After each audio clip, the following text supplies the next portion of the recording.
ప్రతిపక్ష ఎమ్మెల్యేలు అయితే ఒకటే చెప్తుంటారు అనమాట, ఈ పార్టీ ఫిరాయింపులు చేస్తుంటారు, పార్టీ ఫిరాయిస్తుంటారు. పార్టీ ఫిరాయించిన తర్వాత ప్రతిపక్షంలో ఉన్న అధికారం ఏం అభివృద్ధి చేయలేకపోతున్నాము, అందుకే పార్టీలు మారాల్సి వచ్చింది. ఇప్పుడు ఏ తెలంగాణ కావచ్చు, అటు ఏపీ కావచ్చు, ఒకటే చెప్తుంటారు అనమాట, ఏ ప్రతిపక్షంలో ఉండి అభివృద్ధి చేయలేకపోతున్నాం కాబట్టి పార్టీలు మారడం. మీరు మాత్రం ఎమ్మెల్యేగా ఉండి అభివృద్ధిని సాధిస్తున్నారు అంటే ఆ ఎమ్మెల్యేలకు చట్టాలు తెలియదంటారా?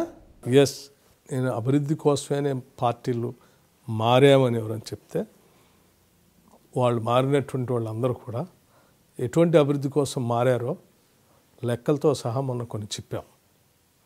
మారిన శాసనసభ్యులంతా ఏ కాంట్రాక్టులు తీసుకున్నారు, ఏ భూములు రెగ్యులైజ్ చేపించేసుకున్నారు, ఏ లేఅవుట్స్ని రెగ్యులైజ్ చేపించేసుకున్నారు, ఏ మిగతా పనుల కోసం వాళ్ళు వెళ్ళారని వాటిని బయటికి చెప్పుకోవటం ఇష్టం లేక నియోజకవర్గ అభివృద్ధి కోసం మేము పోయామని చెప్పుకుంటున్నారు.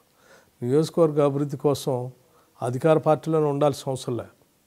నియోజకవర్గంలో ప్రజాప్రతినిధిగా అక్కడ ఉన్నటువంటి యంత్రాంగం అంటే రాష్ట్ర బడ్జెట్తో ప్రతి నెల జీతం తీసుకొని చట్టాల ద్వారా ఏర్పడినటువంటి వ్యవస్థను అమలు చేయడం కోసం ఏర్పాటు చేసిన వ్యవస్థని నువ్వు పని చేయించగలిగితే 100% అక్కడ అభివృద్ధి జరుగుతుంది. నువ్వు అది పని చేయించగలగాలి, నువ్వు మానిటర్ చేయాలా, రివ్యూ చేయాలా, ఎందుకు జరగట్లేదని నువ్వు ప్రశ్నించగలగాల. అతని జవాబుదారు is answerable to public representative, elected రిప్రజెంటేటివ్కి. నీకు అసలు ముందు మనం ఏంటి, మన రోల్ ఏంటో తెలియనప్పుడు ఇబ్బంది పడి మనం ఇల్లీగల్ యాక్టివిటీ చేయన్నప్పుడు లేకపోతే చట్టానికి వ్యతిరేకంగా ఉన్న పని చేయమన్నప్పుడు మనకు అధికారం కావాలి తప్ప చట్టానికి లోబడి పని చేయమని చెప్పినప్పుడు నువ్వు శాసనసభ్యుడిగా అద్భుతాలు చేయొచ్చు. You can question the chief minister. శాసనసభ్యుడిగా చట్టసభలో ఈ ఫలానా చట్టం ద్వారా తీసుకున్న ఈ చట్టం అమలు జరగట్లేదు, పని జరగట్లేదు, ఎందుకు చేయరు మీరని అడగటానికి మీకు రైట్ ఉంది కదా యాజ్ ఎ మెంబర్.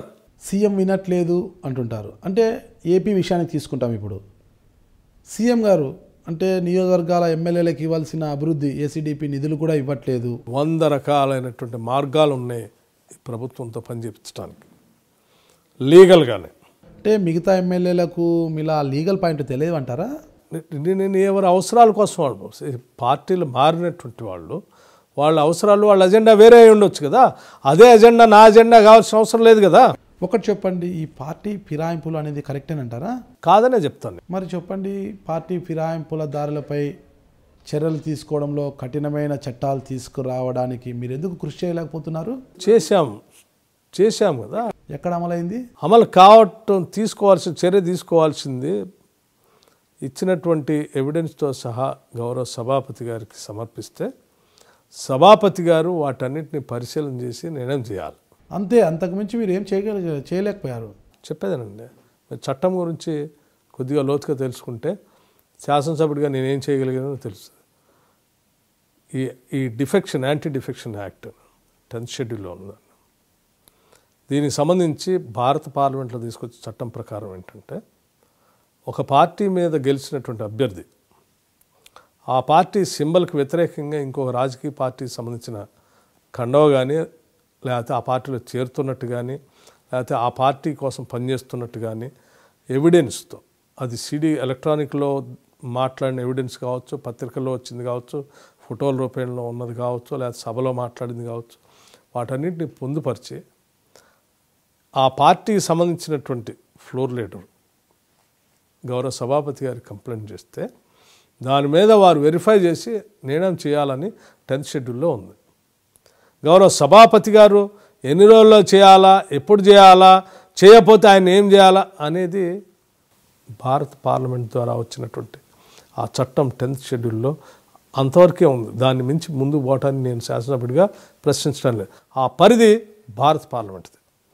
అందుకోసం ఇప్పుడు ఈ మధ్య కాలంలో ఎక్కువగా ఈ రకమైనటువంటి చర్యలు జరుగుతున్నప్పుడు దీని మీద చర్చ జరగాలని భారత పార్లమెంటుకు సంబంధించి పార్లమెంట్ సభ్యులే రకరకాలైనటువంటి సెమినార్స్ పెడతా ఉన్నారు ఢిల్లీలో. దానికి సంబంధించి నేను కూడా చాలా సమాచారం వారికి ఇచ్చాను.